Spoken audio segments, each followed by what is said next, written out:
Les éditions Télème présentent un enregistrement intégral de Les Heures hostiles de Carole Declercq, lu par Mathilde Éloi. Les Désobéissantes, une saga romanesque au cœur de la Seconde Guerre mondiale.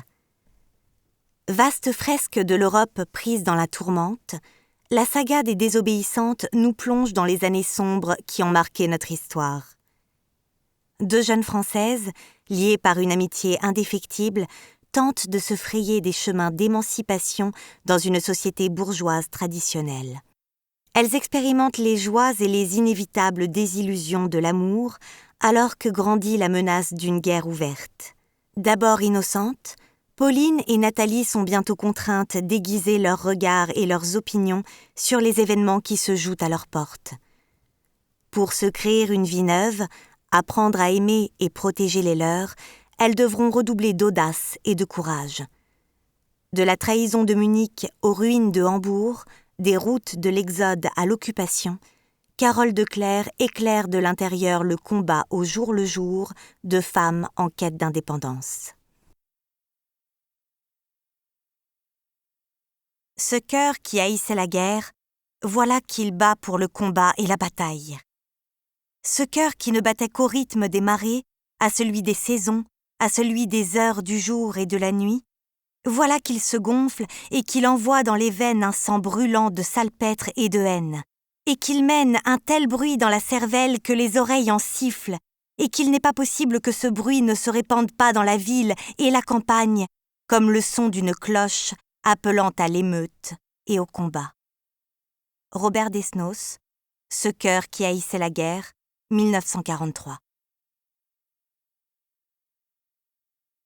Première partie. Novembre 1938, septembre 1939. 1. Pontoise, le 12 novembre 1938. Il n'y avait pas eu assez de chaises pour accueillir les participants qui avaient afflué dans la salle des fêtes de Pontoise et beaucoup se tenaient debout ou s'adossaient au mur. Malgré le froid, le service d'ordre maintenait les portes battantes ouvertes pour renouveler l'air surchauffé. C'était à qui lèverait le poing le plus haut, et cette marée montante de faces exaspérées, de bras dressés, de chapeaux agités avec véhémence, avait quelque chose d'exaltant. Il était 16 heures. Jacques Duclos, secrétaire du Parti communiste et vice-président de la Chambre des députés, venait de quitter la tribune après avoir littéralement incendié sur leur décret-loi criminel Édouard Daladier, le président du Conseil, et Paul Reynaud, le ministre des Finances. Sous couvert d'économie, on voudrait licencier 100 000 cheminots ? Ce sont les masses laborieuses qui feront les frais du diktat de Munich. On parle de réévaluer le stock d'or de la Banque de France. Vous savez ce que cela signifie ? En clair, les prix vont augmenter. Les sacrifices sont toujours pour les mêmes. Restons unis dans l'adversité, camarades. Malgré les attaques incessantes, le Parti communiste restera attaché au Front populaire. Nous ne céderons pas d'un pouce sur le terrain. Marcel Cachin, le directeur de l'Humanité, s'avança. Il serra la main de Duclos avec chaleur et annonça l'orateur suivant. C'était un jeune homme grand et blond qui patientait dans une coulisse improvisée avec un rideau. Il s'avança avec détermination dans la lumière. Il ne tenait aucune note. Une onde d'impatience circula. Elle partit du fond de la salle où des jeunes gens qui discutaient des manifestations du 11 novembre se turent aussitôt et dressèrent l'oreille, puis elle remonta la travée pour s'échouer au premier rang. Il était composé d'un mélange bigarré de vieux ouvriers et de pimpantes étudiantes de l'Union des jeunes filles de France. Bertrand Tardieu, à son habitude, délaissa la tribune et s'immobilisa au bord de l'estrade. Il promena son regard sur l'assemblée, attrapant au vol, sans le voir, un visage puis un autre. Cela dura jusqu'à ce qu'un raidissement de tout son corps indique qu'il allait prendre la parole. 9 synagogues brûlées. Des magasins dévastés. Des jeunes gens des jeunesses hitlériennes. Des membres des sections d'assaut. Des gestapistes déguisés en civils pour faire croire qu'il s'agit là d'une initiative du peuple allemand frappent, cassent, volent, terrorisent. Ils sont armés de marteaux et de barres de fer. Ils démolissent avec une fureur aveugle. Les chiens sont lâchés, camarades, et ceci n'est qu'un prélude. Il souleva une main et la promena sur un horizon imaginaire fait de sinuosités, d'obstacles, de contrariétés à n'en plus finir. Tout ceci se passe à quelques centaines de kilomètres de chez nous. Il fit une pause volontaire. L'Assemblée retint son souffle pour se représenter l'océan de dévastation en question et la capacité de la France à le contenir en cas de débordement. L'image était forte. Le Troisième Reich, comme prévu, avait exploité la mort du diplomate von Rath à Paris le 9 novembre dernier pour parachever son œuvre de persécution antisémite. Heureusement, il existe sur cette terre des personnes de bonne volonté pour passer outre les errements lamentables de notre gouvernement, son incapacité à dire non à Hitler et sa tendance à lui passer tous ses caprices. Il se mit à marcher de long en large. Sa voix se fit calme, posée, presque pédagogique. Hier, camarades, j'étais à la salle Pleyel avec Maurice Thorez et plus de 2000 délégués venus de toute la France. Les amis de la paix et de la liberté sont venus nombreux. Hier, un grand congrès nous a réunis dans un esprit de communauté qui me fait dire qu'aujourd'hui, le Front populaire n'est pas mort. L'Assemblée relâcha dans une seule expiration l'angoisse qu'avait fait naître l'évocation des exactions allemandes. Les sourires renaquirent, des étoiles allumèrent les yeux. « Le Front populaire n'est pas en faillite », poursuivit Bertrand d'une voix sonore. Le gouvernement de Daladier veut le saborder volontairement, en faisant participer les masses laborieuses à l'effort de guerre avec toujours plus d'impôts, toujours plus de jours ouvrés, de congés rognés. Cependant, moi, hier, j'ai entendu parler de justice et d'égalité. Justice sociale, égalité des classes et des races, et mon cœur a vibré. Voilà le seul fondement durable d'une société harmonieuse. Il se pencha. Il avait un beau visage. La régularité de ses traits était accentuée par un air d'intransigeance persistant. On aurait cru le masque de marbre d'un tribun de la République romaine. Dans cette rigidité, seuls les yeux, d'un bleu de myosotis, apportaient un peu de douceur, mais leur éclat était souvent dur et sévère. 2 ou 3 jeunes filles au premier rang frémirent, tandis qu'il faisait le compte-rendu détaillé du meeting de la veille à la salle Pleyel. Il leur donnait l'impression qu'il ne s'adressait qu'à elles, alors que son regard ne les voyait même pas. Déjà, sa voix s'acheminait vers l'épilogue en prenant une intonation exaltée. Nous autres, communistes, avons l'amour de notre pays. Pour conclure mon intervention, et avant de céder la place au camarade Prachet, il se tourna vers la coulisse où le député de Pontoise patientait avant de prendre son tour à la tribune. Je voudrais vous parler du mot « courage ». Il dressa un index frondeur. Il est plus que jamais nécessaire d'en avoir, car il n'y a jamais eu autant d'ennemis de la liberté et du progrès humain. En Allemagne, en Italie, en Espagne. Ici même, en France. Travailleurs du monde entier, unissons-nous. Il porta brièvement la main au cœur, puis brandit le poing. Les bravos crépitèrent. La salle s'emplit d'un grondement sourd, fait d'applaudissements et d'éclats de satisfaction. Quelqu'un entonna un début d'international.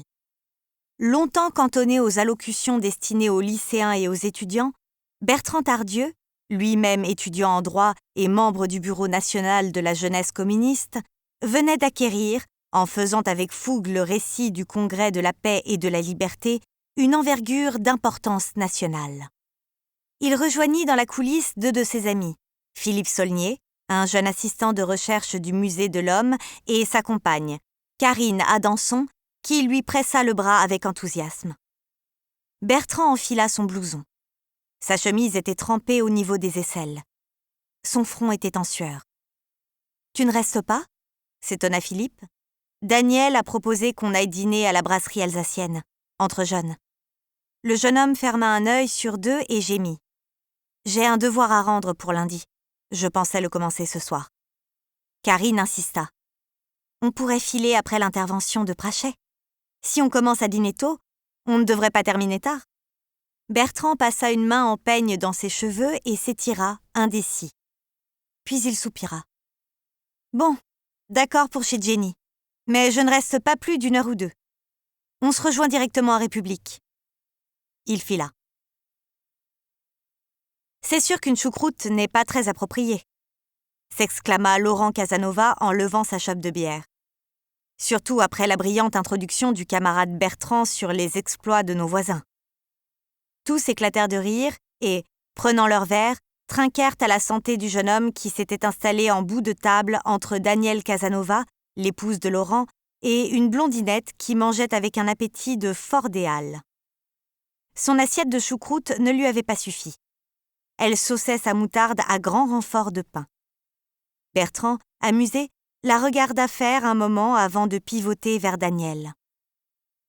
La directrice de l'Union des jeunes filles de France, mouvement qu'elle avait créé quelques années plus tôt, s'appelait en réalité Vincentella.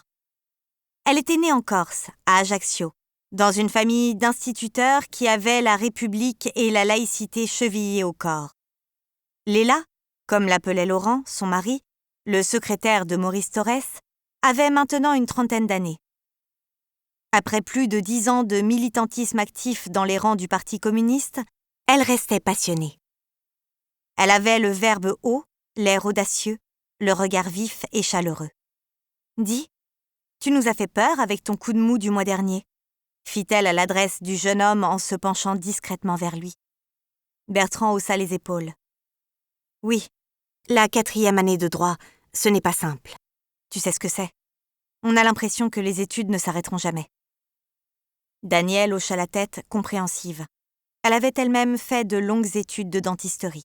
« Et mes parents sont du genre casse-pied », ajouta Bertrand. « Mon père devient grincheux avec l'âge. Ceci expliquant cela, j'ai eu une petite baisse de régime. Mais j'ai pris sur moi. Ça va mieux maintenant. » Il se frappa la poitrine du plat de la main. « Tout à l'heure, j'étais chaud, non ?» Danielle lui tapota la main avec un sourire engageant. « Tu as été parfait, comme d'habitude. » Bertrand, se penchant par-dessus la table, apostropha Karine qui avait écouté l'échange avec intérêt. « Et toi, Karine, ta nouvelle vie d'étudiante, la fac d'anglais ?» Il avait appris que la jeune fille avait emménagé ces jours-ci dans l'appartement de Philippe, rue des Cascades, vers Ménilmontant. « Ça me plaît, » répondit Karine. « C'est un peu difficile de se remettre au travail après 2 années à cagnarder, mais ça va. Le grand chef y veille. » Elle désigna du menton son amoureux qui, un verre de Riesling à la main, s'était lancé avec Laurent Casanova dans une conversation sur l'ouverture des communistes à la culture. Ces derniers avaient changé leur fusil d'épaule. Après une 15aine d'années de dénigrement de tout ce qui s'apparentait à un effort intellectuel, Arro sur Virgile et Proust, leur état d'esprit avait évolué. « Regarde un peu cette tablée », s'exclama Philippe, enthousiaste. « Une chirurgienne dentiste, un étudiant en médecine, un futur juriste, Karine est en fac d'anglais, je prépare une thèse d'ethnologie. » Il désigna autour d'eux 7 ou 8 jeunes gens qui faisaient aussi des études. Le mouvement casquette et main calleuse, c'est terminé. La révolution doit se faire avec toutes les bonnes volontés. Ils trinquèrent. Une petite voix se fit alors entendre. « On peut avoir les mains calleuses et la tête bien pleine, ça n'empêche pas. » Tous se tournèrent vers la jeune fille qui avait bon appétit. Une tranche de pain en suspens dans la main, elle observait les convives avec un léger recul du cou qui témoignait de son indignation. Danielle sourit et lui serra le poignet par-dessus la table. « Bien sûr, Simone, ils ne prétendent pas le contraire. » Elle pivota en direction du groupe. « Pour ceux qui ne la connaissent pas encore, je vous présente Simone Giachetti. Elle m'aide à la rédaction de la revue. Je l'ai invitée à se joindre à nous ce soir pour la remercier. Son frère, Nino, est aussi d'un grand soutien pour le tractage. Il est cheminot au dépôt de la Chapelle. Pourquoi ton frère n'est-il pas venu au fait, Simone ? Le samedi, il fait les bals, tu sais bien, répondit la jeune fille en rougissant. Elle mima avec ses mains un soufflet d'accordéon que l'on écarte. Elle semblait intimidée par l'autorité naturelle, quoique bienveillante, de Daniel. La tête bien pleine, « Je ne dis pas ça pour moi, bien entendu », ajouta-t-elle à l'intention des autres en se penchant par-dessus son assiette. Elle avait conscience d'avoir terni l'ambiance avec son intervention. En revanche, pour les mains, elle avait murmuré pour elle-même cette fois. Elle observa les callosités épaisses et jaunies à la jonction de chacun de ses doigts avec sa paume. Simone travaillait dans une entreprise de cartonnage implantée à Montreuil où elle vivait avec sa famille. Son père, Mauro Giachetti, était une figure locale de la CGT. Les conversations reprirent après quelques raclements de gorge gênés. La jeune fille se tourna timidement vers Bertrand. Elle hésitait à l'aborder. Il était l'orateur du jour, encore tout auréolé de son prestige. « Vous, je vous ai vu au mois de septembre, lors de la fête organisée par l'Humanité. Vous vous souvenez? Au parc Montreux. Vous aviez parlé des Sudètes. » Bertrand esquissa un sourire. La voix de Simone était douce, un peu nasale, et tintait agréablement à son oreille. « Tutoie-moi pour commencer, camarade. » Il insista sur le dernier mot. Simone rougit, ce qui colora joliment sa carnation mate. C'était une blonde du nord de l'Italie. Elle confirma un peu plus tard. Sa famille venait de Vincennes, une ville entre Vérone et Venise. Elle prononçait Vincenza, mais n'avait aucun accent. Elle était arrivée en France bébé dans les bagages de ses parents, avec son grand frère Nino. La famille sympathisante communiste avait dû prendre la fuite à cause des fascistes qui la harcelaient. « Les Sudètes », répéta-t-il. C'était bien le moment d'en parler. Quand on voit ce que ça a donné, n'est-ce pas? La jeune Italienne hocha gravement la tête. C'est en septembre qu'il aurait fallu dire non à ce tyran. Et je le pense toujours. Papa dit qu'on aurait pu écraser les Allemands. Elle avait des yeux bruns, presque noirs, couleur café. Ses sourcils et ses cils étaient bruns eux aussi. Le contraste avec les chauds reflets blonds de ses cheveux était saisissant. Ses traits étaient communs, mais sa bouche était rieuse et mobile. Amusant comme ses lèvres accrochaient le regard. On ne voyait qu'elle. Deux petites chenilles sinueuses qui s'écartaient sur l'éclair blanc de sa dentition aux incises légèrement penchées en arrière. Bertrand s'appuya sur ses avant-bras et se clarifia la voix. Elle devint velours. Vaste question. Mais on peut en reparler. Tu fais quelque chose demain après-midi? 2. Schwedeneck, Allemagne du Nord, fin novembre 1938. Le sable céda sous les pieds de Pauline et coula, fluide comme de l'eau. Elle se sentit tomber et poussa un cri. Hans, au pied de la dune, s'esclaffa. « Laisse-toi rouler, comme un tonneau !» Elle ronchonna entre ses dents. La comparaison était peu flatteuse. « Et j'aurais du sable plein les cheveux, avec ton chauffe-eau qui marche quand il veut. Madame aime son petit confort, à ce que je vois. » la taquina Hans en mettant la main en porte-voix. Pauline se redressa tant bien que mal et reprit sa progression en s'accrochant aux touffes d'herbes coupantes qui ponctuaient le relief. Son regard se porta sur l'horizon. Devant elle, c'était la Baltique, dont les vagues charriaient des crêtes d'écume d'un blanc neigeux. Un œil non exercé aurait pu croire à de la glace. La mer semblait proche. En réalité, elle était lointaine. Pour l'atteindre, il aurait été nécessaire de marcher une bonne heure en s'enfonçant jusqu'aux mollets dans la blondeur cendrée de la plage. Sur les derniers mètres, la pente de la dune était si forte que la jeune femme fut entraînée par son élan. Son mari ouvrit les bras pour la réceptionner. Il la serra contre lui. Son visage d'homme bien portant était marbré de rouge sous la gifle du vent glacial.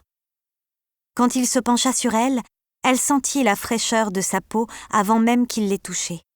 « Assez pour aujourd'hui ?» Pauline se contenta de hocher la tête et se nicha contre lui en frissonnant. Une rafale plus forte que la précédente la fit vaciller. Hans s'assura que son bonnet lui couvrait bien les oreilles et que son écharpe était correctement nouée. Je ne garantis plus rien de ma sécurité personnelle si je dois annoncer à ta mère que tes oreilles sont tombées toutes seules à cause du froid, chuchota-t-il contre sa joue. Pauline soupira. Même à 800 kilomètres de là, Adélaïde, sa mère, restait intrusive. Appels intempestifs sur le vieux coucou du bureau qui ne marchait qu'une fois sur 2, courriers en rafale. À cause des anomalies d'expédition entre pays, Pauline avait reçu 3 lettres le même jour. Papa t'embrasse. D'accord. Son père l'embrassait, mais il n'avait eu aucun autre contact. Il ne lui avait pas encore parlé au téléphone. Il n'avait pas ajouté un petit mot de sa main dans les lettres de sa femme. Pourtant, elle était sa fille unique. Autrefois, il l'appelait sa petite chérie, sa canaille. Puis elle l'avait déçu en se jetant dans les bras de Hans. Il avait tenté de surmonter son amertume quand il s'était rendu compte que son futur gendre était quelqu'un de très convenable, mais on lui avait forcé la main et Victor Kermadec détestait ne pas maîtriser les événements. C'était un homme orgueilleux. À l'évocation de sa mère et par extension de son père, quelque chose dut s'émouvoir en elle. Un mélange de lassitude et de tristesse que Hans détecta facilement. « Rentrons », fit-il. Il la prit par les épaules. Ils marchèrent un moment en silence. Le grondement des vagues et les criaillements des mouettes remplissaient le vide pour eux. Le chemin, ponctué de piquets blanchis semblables à des ossements, serpentait sous leurs pas. Il fallait une 20aine de minutes pour rejoindre la vieille maison à Guenot. « Est-ce que tu as reçu des nouvelles de tes amis ? De Nathalie ?» Ils avaient passé la crête de la dune et se trouvaient dans un vallon tapissé de seigles de mer. Désormais, on s'entendait mieux. « De Nathalie seulement, » répondit Pauline. « Mais ça ne fait pas très longtemps que je suis en Allemagne. Je devrais bientôt recevoir du courrier des autres. » « Et que dit-elle ? » ?»« Tu sais, Nathalie n'a jamais vraiment écrit de longues lettres, mais, pour le coup, celle-ci ne raconte pas grand-chose. Elle me parle surtout de ses sorties avec les filles, très peu de son fiancé. Le mariage est prévu pour mai de l'année prochaine. Elle aimerait que nous puissions y assister, bien entendu. Elle s'entend un peu mieux avec sa future belle-mère. Hans jeta un coup d'œil affûté à sa femme. Elle faisait la moue et semblait déçue de n'avoir reçu que des nouvelles formelles de sa meilleure amie. Lui-même s'efforça de ne rien laisser filtrer de l'impression que lui avait laissée Nathalie. Il ne l'avait rencontrée qu'une fois, car elle avait été le témoin de Pauline. Mais durant les longs mois précédant leur mariage où ils s'étaient écrits, Pauline et lui, Nathalie de Tresnel avait souvent été mentionnée. Elle te plaira, tu verras. Tu l'adoreras. Tout le monde aime Nathalie. Pour sa part, Hans avait jugé qu'elle avait un ascendant indiscutable sur Pauline, et un toupet phénoménal. Manifestement, il ne ferait jamais partie de tout ce monde qui aimait Nathalie et ne s'en plaignait pas. La pente de la dune remontait raide désormais. Ils tirèrent sur les muscles de leurs jambes. La maison à Guenot entra enfin dans leur champ de vision. Elle était plantée au milieu d'une prairie jaunie, desséchée par les embruns. C'était d'un négligé sauvage, émaillé de saules grêles et de touffes de graminées d'un vert soutenu. Il y avait aussi des hêtres plus fournis à la lisière de la propriété et quelques sapins incongrus, essais d'acclimatation malheureux. Les bâtiments, placés aux angles d'un rectangle presque parfait, étaient faits de briques montées en arêtes de poisson. L'humidité de la Baltique avait recouvert de salpêtre leurs soubassements. Il y avait des remises, des écuries inoccupées en mauvais état, une loge de gardien située près du portail d'entrée et l'habitation principale qui n'était pas aussi grande à l'intérieur qu'elle le paraissait vue de dehors. Il y avait beaucoup d'espaces perdus en couloirs interminables et en renfoncements sans destination. Un porche à colonnes donnait à l'ensemble un air anglais. Le toit était long, pentu, avec des arêtes cassées. Un lierre envahissant partait à l'assaut des corniches. Cet abcès attirait le regard et conférait du charme. « Je pourrais aimer cette maison », avait murmuré Pauline à Hans quelques jours après son arrivée. « Y vivre pour toujours. » C'était à cause de la proximité de la mer. Enfant, Pauline avait régulièrement séjourné dans la maison familiale des Kermadec, en Bretagne, une longère en granit sans confort où elle enfermait, en claquant la porte, des souvenirs qu'elle retrouvait l'été suivant comme autant de bouffées de nostalgie. Malgré le fantôme de mon père ? S'était moqué Hans. Mais il lui avait serré la main d'une pression pleine de gratitude. Lui aussi aimait cette maison, car c'était la présence de sa mère qui l'y respirait d'abord. Pour cela, il fallait faire abstraction du paquet de cicatrices et de souvenirs pénibles que la bâtisse trimbalait. Pauline se représentait très bien le petit Hans et sa mère, Helena, dont il était le fils unique adoré, tous les deux soumis à l'autorité sévère de Rodolphe von Haguenau. Elle se figurait aussi ce père et ce mari austère. Il était enterré au cimetière du village, dans un caveau de famille pompeux. Hans l'y avait emmené. Je me suis assurée qu'on lui a bien planté un pieu dans le cœur, lui avait-il dit sur le ton de la plaisanterie. Mais Pauline avait senti ce qu'il y avait de colère et de rancune contre son père dans ces mots. Hans avait pris la décision de ne chauffer, par économie, que 2 pièces du rez-de-chaussée, un salon et la cuisine, ainsi qu'une chambre à l'étage. Le reste avait été maintenu dans le froid, parfois même dans le noir, volets clos sur une fraîcheur humide qui sentait la terre et sur les silhouettes fantomatiques des meubles recouverts de draps. Il y avait un chauffage central quelque part dans les profondeurs de la cave, mais il dysfonctionnait cruellement malgré les soins constants de Heino, le gardien et l'homme à tout faire de la propriété. Dans le hall d'entrée, ils le croisèrent qui venait de déposer une provision de bûches devant la cheminée du salon. Quel âge pouvait-il avoir, ce Heino ? Difficile de juger, car l'air vif du pays lui avait littéralement tanné le visage. On aurait dit un masque de cuir. Cheveux gris, encore fournis, qui avaient dû être blonds. Silhouette sèche, nerveuse, bizarrement athlétique. Il était grand. Sans doute avait-il été beau. « Le chauffe-eau fonctionne », dit-il sur un ton lapidaire en dévisageant brièvement la jeune épouse de son patron. « Je l'ai réparé. »« Il ne m'aime pas », se dit Pauline. Elle avait surpris à plusieurs reprises son regard hostile posé sur elle.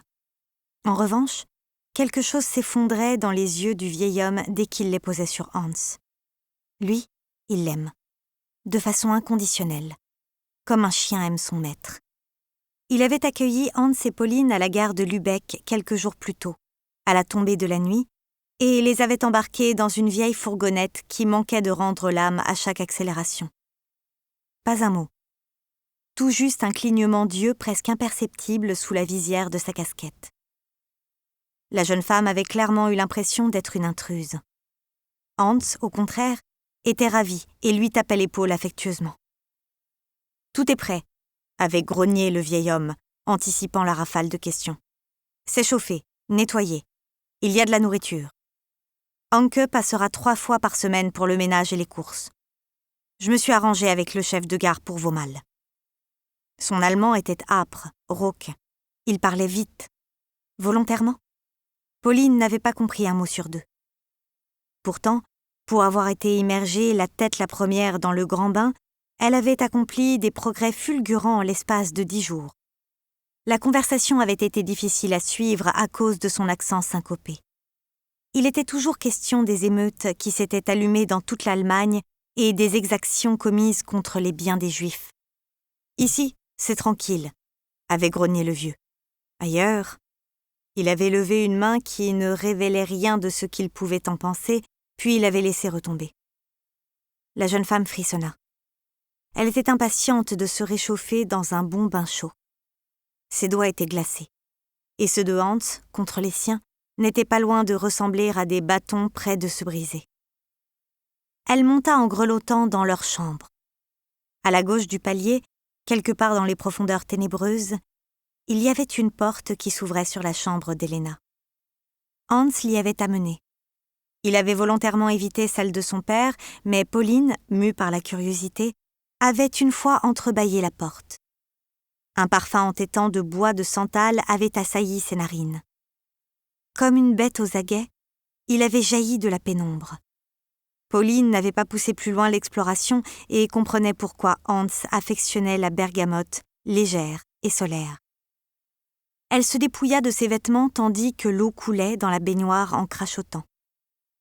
Hans l'avait suivie dans la pièce et se débarrassait de son vieux loden feutré puis de son pull. Quel temps affreux aujourd'hui! On n'est pas mieux loti à Berlin. Il gèle déjà. Kurt m'a téléphoné ce matin. Kurt Fest était l'associé de Hans.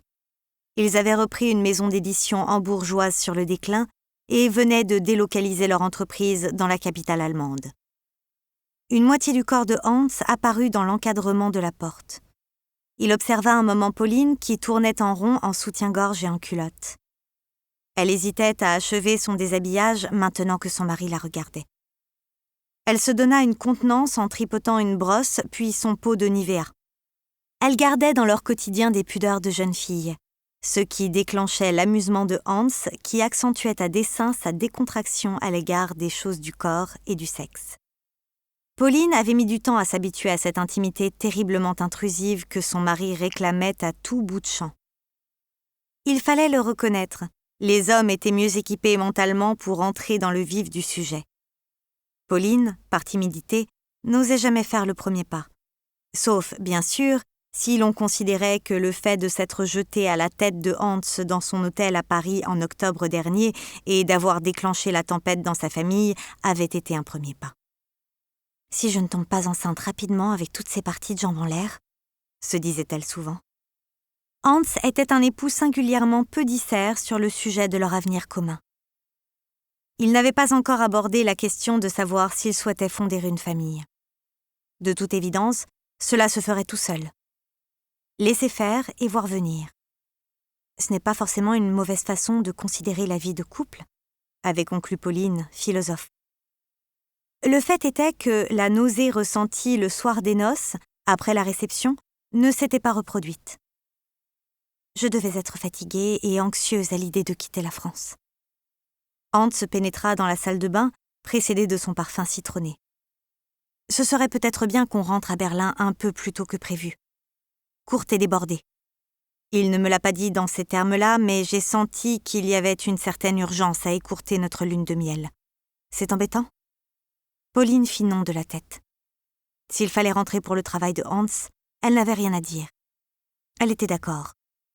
Puis il reviendrait à Schwedeneck à une autre occasion. C'était chez eux. Chez moi. Elle avait déjà réfléchi aux transformations qu'elle souhaitait faire dans les pièces du rez-de-chaussée. Nous reviendrons un été. La lumière sera différente. J'aurai les idées plus claires. Hans sera plus détendu. L'implantation de sa maison d'édition à Berlin doit être source de gros tracas. Je dois me montrer compréhensive. Elle le surprenait souvent à s'isoler dans son bureau pour téléphoner ou vaquer à ses affaires. Du moins le supposait-elle, car elle ne cherchait pas à le déranger. Elle le sentait préoccupé. Sur certains aspects, son mari était un peu mystérieux et l'intimidait. C'était dans ces moments-là que leur différence d'âge se faisait le plus sentir. Une fois, une seule, elle s'en souvenait, elle lui avait apporté du thé sans lui demander son avis. Le bureau n'étant pas chauffé, elle s'en était inquiétée pour lui. « Veux-tu que je laisse la porte du salon ouverte pour que la chaleur entre ?» Il avait relevé la tête du manuscrit qu'il lisait et parut prodigieusement agacé. « Ferme cette porte. J'ai besoin de calme pour travailler, Pauline. » À un autre moment, il avait emprunté la fourgonnette de Heino et s'était absenté sans un mot. Il était revenu soucieux. Ils avaient échangé un regard. « Tu es allé à Lübeck, n'est-ce pas ?» Et il ne l'y avait pas emmené. Pauline avait remarqué que, depuis qu'ils étaient entrés sur le sol allemand, il essayait de la protéger à tout prix de tout ce qui aurait pu heurter son regard. Il anticipait les initiatives de la jeune femme, parlait à sa place, avait lui-même tendu leurs papiers aux douaniers au moment du passage de la frontière. Au soir de leur arrivée, depuis la gare centrale, Pauline n'avait pas aperçu grand-chose de Lübeck.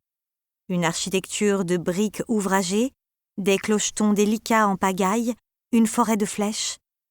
Et elle aurait apprécié d'y retourner avec son mari, mais l'immense pogrom qui venait de secouer l'Allemagne était encore trop frais dans les esprits. « Qu'est-ce que tu y as vu ?»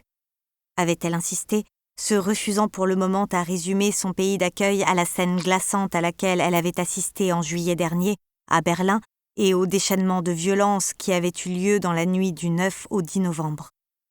Hans lui avait adressé un regard réticent. La synagogue a été pillée et endommagée, mais pas brûlée. Et les Juifs ? Beaucoup de saccages, comme tu peux t'y attendre, mais le ménage a déjà été fait. J'ai entendu parler de tabassage. Que disent les habitants ? Il y en a quelques-uns pour se réjouir, mais pas tant que ça. Beaucoup pensent que nous allons finir par ressembler à des boyards russes si nous nous mettons à allumer des pogroms à droite et à gauche. Les gens sont choqués et mettent tout sur le dos de Goebbels. Nous n'aimons pas le désordre en Allemagne. Et il avait murmuré pour lui-même, quoi qu'il en soit, Hitler en ressort blanc comme neige. Pauline sentit les mains glacées de son mari sur ses épaules dénudées. « Pauline, tu rêves debout. Glisse-toi dans l'eau. » Il se déshabilla à son tour. « Ton bain va refroidir. Ne le vide pas surtout. Je prendrai la suite. » Il alla s'allonger sur le lit en attendant. Quelques secondes plus tard, la jeune femme perçut un léger ronflement. Il s'était assoupi. Elle sourit tandis que l'eau brûlante enveloppait ses membres. En se mariant, après les galipettes impromptues, elle avait découvert une deuxième constante qui semblait propre aux hommes. Ils s'endormaient partout en l'espace d'1 minute. 3. Paris, fin novembre 1938. Nathalie était au bord des larmes. Elle tourna sur elle-même, désorientée. C'était dans des moments comme celui-là que Pauline lui manquait. Fichue Pauline! Avait-on idée de s'être émourachée d'un Boche et d'être partie vivre dans le pays voisin? Elle avait eu la tentation d'appeler Karine à Danson, puis s'était fait la réflexion qu'elle n'avait pas avec elle les mêmes affinités qu'avec Pauline. Les jumelles Didlot s'étaient exclues d'office. Lucette roucoulait avec son fiancé, c'en était écœurant, et Laure se réjouissait systématiquement du malheur des autres. Quant à Didine, oui, il y avait bien Didine, mais leur lien s'était construit sur les rigolades, les bêtises, les interdits. La comprendrait-elle comme seule Pauline aurait pu le faire ? Dans sa dernière lettre à sa meilleure amie, Nathalie s'était contentée de considérations factuelles. Le repas de fiançailles à venir. Il aurait lieu dans le courant du mois lorsque Charles aurait sa permission. L'enthousiasme des riches cousins Noailles, ceux de la place des États-Unis, pour ce mariage. Il voulait absolument participer aux frais de la noce. Pierre, l'orgueil piqué, s'était récrié. Il n'était pas encore à la rue, bon sang. Dans l'intervalle, Nathalie avait signé une sorte de pacte d'entente cordiale avec la mère de Charles. Jeanne de Savigny leur donnait, à Charles et à elle, sa bénédiction pour nidifier à leur convenance. L'information n'était pas tombée dans l'oreille d'une sourde. Tout de suite après le départ de Pauline pour l'Allemagne, pour chasser l'amorosité, Nathalie s'était jetée sur les petites annonces. Hortense, sa mère, s'était également prise au jeu. En l'espace de 8 jours, elles avaient visité 5 appartements entre le Trocadéro, l'avenue Foch et le parc Monceau. Charles n'était pas au courant des démarches de sa fiancée. Nathalie était effarée par les prix. Jeanne de Savigny avait parlé d'une dotation de 150 000 francs, mais ce qui avait paru un pactole sur le moment prenait soudain l'apparence de l'indigence la plus extrême. Prenez d'abord une location. Acheter, c'est à double tranchant. Et si le quartier ne te plaît pas à l'usage, avait conseillé Hortense en voyant la déception poindre sur le visage de sa fille. Il fallait tout de même compter 20 000 francs pour un bail simple d'1 an, ou alors se résigner à s'éloigner du centre. Rue Blanche, c'est où la rue Blanche ? 13 000 à l'année, c'est très correct. Nathalie ignorait à combien s'élevait la solde de son fiancé. Peut-être 2 000 francs par mois ? Au diable l'avarice. Elle avait passé outre les comptes d'apothicaire et pratiquement pris un engagement pour un adorable 4 pièces dans le 8e entre Rond-Point et Alma. Il y avait une alcôve et des moulures dans le salon. La salle de bain était toute neuve avec des faïences vert amande et un filet doré. Mère et fille faisaient déjà des plans sur la comète. Le tempérament dilapidateur des Tresnel avait pris le dessus sur le bon sens ménager des Savigny. Quand Nathalie avait soumis à Charles dans une longue lettre détaillée le fruit de ses recherches, elle l'avait fait en toute bonne foi. Que n'avait-elle fait là ? Il lui avait répondu par retour de courrier. J'écris ces mots avec beaucoup de colère et de tristesse au cœur, Nathalie. Avez-vous une si piètre opinion de moi que vous ne pouvez vous empêcher de prendre des initiatives à ma place? Je me faisais une joie de passer le temps de ma prochaine permission à cette recherche d'appartement en votre compagnie. Votre emballement est tout à fait charmant, mais il peut aussi être source de malentendus entre nous. Nous n'aurons pas les moyens de nous offrir cet appartement du 8e arrondissement. Que ce soit clair. Merci de vous désengager au plus tôt de la promesse que vous avez échangée avec le propriétaire. Je vous laisse également réfléchir à ce que votre comportement a pu avoir de blessant à mon égard. Nathalie leva le nez, les yeux brouillés de larmes. Elle était avenue de Breteuil, au numéro 46, devant l'immeuble où habitaient les parents de Pauline. Ses pas l'y avaient portée sans qu'elle s'en rende compte. « Oh, Pauline, comme tu me manques parfois. » Pour mal faire, il faisait froid. Nathalie avait tiré du placard de l'entrée la première veste qui était venue. Le tissu en était trop mince. Elle frissonna en croisant les bras. Presque midi. Une brasserie rutilante lui faisait de l'œil rue de Babylone. C'était à 2 pas du Bon Marché, square Boucicaut, dont le salon de thé était très chic mais aussi très onéreux. Elle hésita, tapota son porte-monnaie dans sa poche. Elle sentit le relief de 2 ou 3 pièces et choisit par défaut la brasserie. La salle était bondée.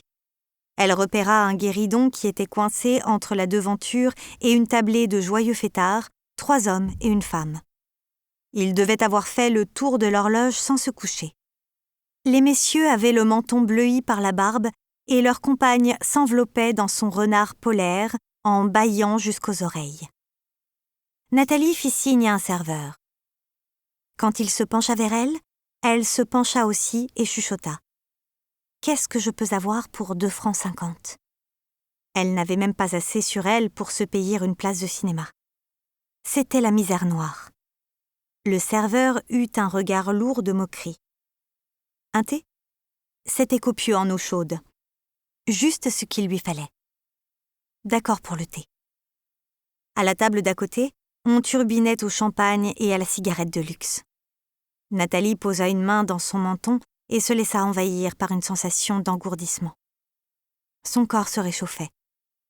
Elle écouta d'une oreille distraite ses voisins. L'un des hommes se plaignait de ses dernières vacances. Des vacances pourries. La plage de Nice était couverte de prolos rougeaux, suant comme des mottes de beurre. Et que dire de leurs femmes? Ces gens semblent taillés dans le même tronc. Vous avez du mal à distinguer la femelle du mâle. Voilà ce que nous ont apporté les congés payés. La femme laissa éclater un rire aigu. Elle avait une voix exagérément féminine, agaçante. On aurait dit la secrétaire énamourée des films de détectives américains. Ça ne risque pas de s'arranger. Avec ce Paul Reynaud aux finances, c'est le complice des soviets. Elle s'appuya sur ses bras et parla d'un ton plus bas, en prenant une mine de conspiratrice. Gouvernement de vendus, aux Juifs. Savez-vous que l'avenue Foch est envahie par les Youpins? Nous envisageons sérieusement de déménager, n'est-ce pas, Edmond? Elle s'adressait à un homme malingre dont le nœud papillon dégoupillé pendait mollement. Il n'avait pas de cou. Son visage s'enfonçait directement dans son col dur. Il n'était visiblement pas l'esprit pensant du ménage et avait sans doute trop bu car il somnolait à demi. La femme le bouscula sans ménagement et dit sur un ton de commandement. « Commandez-moi des huîtres, Edmond. Ça me requinquera. Et bougez-vous. Vous ressemblez à une lavette. » L'un des hommes, indifférent aux démêlés conjugaux de ses amis, regarnissait son fume-cigarette avec la méticulosité d'un horloger tout en parlant. Le problème est que vous les trouvez à tous les postes clés. Le barreau, la médecine, la banque. Nous sommes positivement cernés. Il désigna le manteau de la femme et ricana. Même la fourrure, ce sont eux. Le 3e bonhomme hocha la tête. Il prit un ton définitif pour s'exprimer. C'est la démocratie pourrie qui autorise tout cela. Croyez-moi, nous aurons vite fait le ménage quand nos yeux se dessilleront. Les gens ont peur du mot. Fascisme. Ils n'ont pas encore compris qu'être fasciste, c'est un mouvement naturel, progressiste et inéluctable de l'histoire. Il y a 100 ans, qu'est-ce qu'on était? Libéral. Il y a 50 ans, la mode était au socialisme. Voilà. La preuve est faite. Aujourd'hui, on est fasciste parce que la société requiert qu'on le devienne. Pour sa salubrité. C'est de l'auto-nettoyage. Un plateau d'huîtres réfrigéré par de la glace pilée débarqua dans un grand cliquetis de couverts argentés qui lançaient des étincelles. Nathalie décrocha de la conversation de ses voisins pour se concentrer sur la chaleur qui envahissait ses membres.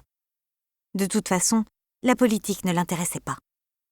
Elle avait toujours vécu à 1000 lieues de l'actualité, contrairement à Pauline qui avait toujours beaucoup lu et échangé avec son diplomate de père. Nathalie, elle, s'en fichait des Juifs. Didine, son amie, était juive. Enfin, à demi, et elle n'en faisait pas tout un fromage. Et comme ce couple à côté d'elle avait l'air idiot, bête, c'était à cela que ressemblait le mariage ? Des remarques acerbes, des ordres jetés comme des insultes, des regards méprisants. C'est en cela qu'il vous transformait ? Deux êtres indifférents l'un à l'autre.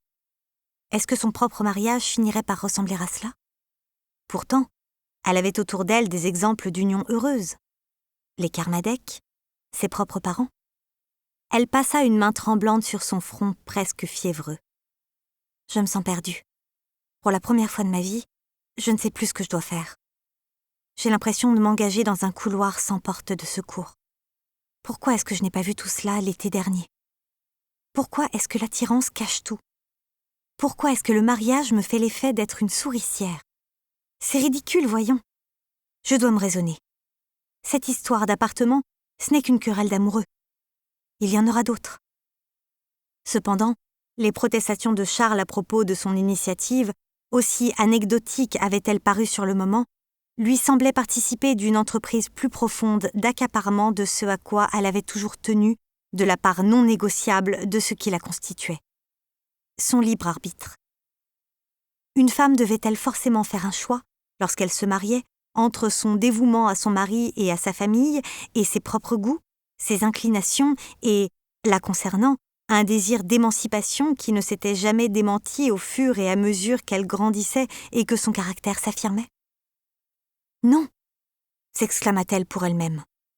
Non. Puis son estomac protesta et la ramena à des préoccupations plus terre-à-terre. Elle avait faim. La vue des crustacés, du pain de seigle et des coupelles de beurre la fit saliver. Elle se leva et sortit. Elle n'avait même plus de quoi se payer un ticket de métro. Il lui fallait rentrer à pied rue d'Argenson, dans le 8e. C'était une sacrée marche en perspective. Elle décida de traverser la Seine au pont du Carrousel. Pour ce faire, elle emprunta la rue des Saints-Pères et se retrouva devant la galerie d'art de Gabriel Cléoménides, un ami de son père, et devant le magnifique soleil d'Otto Freundlich qu'elle avait admiré quelques mois plus tôt. Elle mit une main en visière pour se pencher contre la vitrine. Tout était éteint. Porte fermée. La cloche de l'église Saint-Germain sonna 12h30. Gabriel Cléoménides. Lui, au moins, savait combien il était difficile de se plier aux usages du monde, aux soucis des convenances, aux personnalités rigides, pleines de principes, quand on avait un esprit contestataire comme le sien. Nathalie avait fait sa connaissance à Beaulieu, alors qu'il séjournait pour affaires chez ses parents. Puis elle l'avait revu à plusieurs reprises à Paris l'été dernier. Ils avaient déjeuné ensemble, dans un restaurant, chez ses amis auvergnats, Claude et René Pagès. Où était-ce déjà ? Peut-être s'y trouvait-il à cet instant ? C'était sa cantine, il le lui avait dit, elle s'en souvenait maintenant. Sans réfléchir, elle refit le trajet comme il était dans son souvenir. 3 fois à gauche. Rue Jacob, rue Bonaparte, rue Visconti. Elle reconnut aussitôt la façade de l'établissement. Une fois devant la porte, elle retint le mouvement d'entrée, encore hésitante. Qu'attendait-elle de lui ? De l'argent pour rentrer chez elle ? Une oreille compatissante ? Un regard chargé de compréhension ? Elle ne savait trop au juste. Puis elle l'aperçut. Il était attablé en compagnie d'une jeune femme, une brune d'une 30aine d'années, très jolie, vêtue avec élégance. Elle s'étouffait dans ses rires, ses yeux semblaient pleurer de joie. Face à elle, devant leurs assiettes vides, Gabriel Cléoménides parlait avec de grands gestes démonstratifs. Il n'était pas comme ça avec moi quand nous sommes venus ici. Il était distant, réservé. Il faisait chaud, je me souviens. J'étais trop couverte. Le vin était bon et frais. Je venais le supplier d'acheter les esquisses d'Aspertini de papa. Nous étions aux abois une nouvelle fois. Nathalie recula d'un pas. Elle se sentait agacée. Non, contrariée. Et elle ne comprenait pas pourquoi. Cléoménides était un homme de tête, de pouvoir. Un peu louche dans ses affaires, qui sait, peut-être dangereux. La dernière fois qu'ils s'étaient vus, c'était quelques jours avant le mariage de Pauline et de Hans von Haguenau. Elle venait de se disputer avec Charles, de rompre, à la coupole. Et lui était là, aux premières loges. Elle s'attendait à des railleries. Rien de tout cela n'était venu. Au contraire, il s'était montré charmant, soucieux, attentionné. Il avait même payé le taxi qui l'avait raccompagné chez elle. Bref, un bonhomme difficile à cerner, pouvant souffler le froid comme le chaud. La jeune fille soupira. Elle s'apprêtait à faire demi-tour quand son regard croisa celui de la brune. Oh non! L'inconnu venait d'attirer l'attention de Cléoménides sur elle en lui indiquant du menton la devanture. Nathalie pivota des talons et se mit à marcher d'un pas vif. Pas suffisamment pour ne pas être rattrapée par le marchand d'art. « Mademoiselle de Tresnel, Nathalie !» Elle sentit une main sur son épaule. Les fragrances épicées de son parfum lui parvinrent aux narines avant même qu'elle ne se retourne. « Vous me cherchiez ?» Cléoménides avait l'air surpris. « En réalité, j'étais dans le quartier. » La jeune fille eut un geste nonchalant de la main pour appuyer sa réponse. La frime, rien de tel quand on est aux abois. Le regard de Cléoménides se fit scrutateur et un poil sceptique. « Et vous vous êtes dit, allons rendre visite à ce cher Cléoménides ?» Non, pas exactement. En réalité, je me demandais si vous pouviez me dépanner de quelques francs pour prendre le métro. Il la regarda avec stupeur, puis éclata de rire. « Vous êtes venu jusqu'ici pour me taper d'un billet ou deux ?» C'est un mauvais concours de circonstances. Je vous expliquerai une autre fois. 10 francs, ce serait parfait. Cléoménides se mit à se balancer sur ses pieds, ce qui eut pour effet d'agacer tout de suite Nathalie. Comme d'habitude, il était vêtu avec l'élégance à la fois chic et discrète qui le caractérisait. Costume de bon faiseur, chaussures en peau de crocodile impeccablement cirées. Le reste était à l'avenant. Les plis de sa crinière avaient été gominés et son rasage était soigné. « Je ne vous ai pas vu au vernissage de l'exposition Freundlich la semaine dernière, » lui fit-il remarquer. « Il me semble vous avoir fait parvenir une invitation en même temps qu'à vos parents. » Elle haussa les épaules. « Pas eu le temps, » marmonna-t-elle. Puis, sur un ton plus franc. « De vous à moi, l'idée de voir mon père passer sa soirée à poser des options sur des tableaux qu'il ne pourra même pas acheter me fichait d'avance le bourdon. Je n'ai pas voulu voir ça. Il a confirmé l'achat du Chessac. » Nathalie soupira bruyamment. « Votre Chessac est inconnu au bataillon. Il ne devrait pas coûter trop cher. » Elle le menaça du doigt. « Et j'espère pour vous que vous avez été de bons conseils question investissement. » Gabrielle Cléoménides rit de bon cœur. La jeune fille tenta de se draper dans un restant de dignité. « J'ai besoin de 10 francs pour le métro. Ce n'est pas la mer à boire tout de même. »« Sacrée inflation, dites donc. Nous sommes vraiment en crise, je n'ai pas vu venir. » Le ticket de métro de seconde classe coûtait 1 franc et quelques. Il l'observait d'un air rieur, puis, soudain, il parut s'aviser qu'elle était habillée trop légèrement pour le froid qu'il faisait. Une petite veste toute simple, pas de chapeau, pas de gants. Et le blanc de ses yeux était strié de vaisseaux rouges. Elle avait pleuré. « Vous avez faim ?» fit-il d'un ton radouci. « Je vous invite. Vous savez que Claude vous adore. Il sera enchanté de vous revoir. Vous passez votre temps à me nourrir. J'ai l'impression d'être Cosette. Je suis loin d'être Jean Valjean, méfiez-vous. Et vous êtes accompagnée. Stella est une amie. Pensez bien qu'elle se fiche pas mal de qui j'invite à ma table. Vous ferez connaissance. Elle est sympa et calée en art, tout comme vous. Je ne m'entoure que de filles cultivées. » Nathalie était tentée, mais elle voyait déjà venir le coup. Ce n'était pas une bonne idée de se retrouver devant Cléoménides dès que le torchon brûlait entre Charles et elle. Qu'allait-il lui sortir ? Qu'elle n'était pas faite pour le mariage, qu'elle devait prendre ses jambes à son cou et fuir, il en était bien capable. Et devant une inconnue encore? Franchement, elle n'était pas d'humeur à lier connaissance avec une fille qui, par-dessus le marché, lui donnait l'impression d'être bien dans sa peau, ce qui était loin d'être son cas. Non, merci, je dois vraiment rentrer chez moi. Cléoménides haussa les épaules et sortit son portefeuille. Tant pis, j'aurais essayé. Il lui tendit un billet de 50 francs. Nathalie ouvrit des yeux ronds. Je ne vous demande pas l'aumône. Je n'ai pas de monnaie ni de petites coupures. Prenez. Il agitait le billet. Elle hésita, puis prit l'argent. Je vous le rendrai. Il rempocha son portefeuille. Je m'en fiche. Il l'examinait avec concentration et ne souriait plus. Il recula d'un pas. Ce sera ma contribution à... Il hésitait, cherchait ses mots. Votre corbeille de noces. Le visage de Nathalie se décomposa de nouveau. C'était précisément ce qu'il ne fallait pas lui dire. 4. Berlin, fin novembre 1938. Kurt Fest, l'associé de Hans, passa récupérer les jeunes mariés à la gare de Lehrte lorsqu'ils arrivèrent en début de soirée.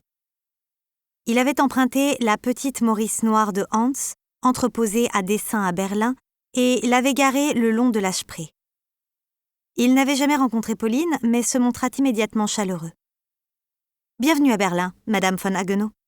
Vous permettez que je vous appelle Pauline. J'espère que vous avez fait bon voyage. Tant de chiens, hein ?» Il devait y avoir dans les gènes quelque chose de commun aux Anglais et aux Allemands. La météo était leur sujet de conversation favori, avec l'augmentation des loyers et l'incompétence du gouvernement, mais sur ce dernier point, il fallait se montrer prudent, voire carrément muet, sous la tutelle nationale-socialiste. De fait, Pauline fit nettement la différence entre le séjour de juillet dernier, alors qu'il avait fait un froid si chaud et... Nous espérons que vous avez apprécié cet aperçu. Pour continuer à écouter ce livre audio sur Google Play Livres, utilisez le lien dans la description de la vidéo.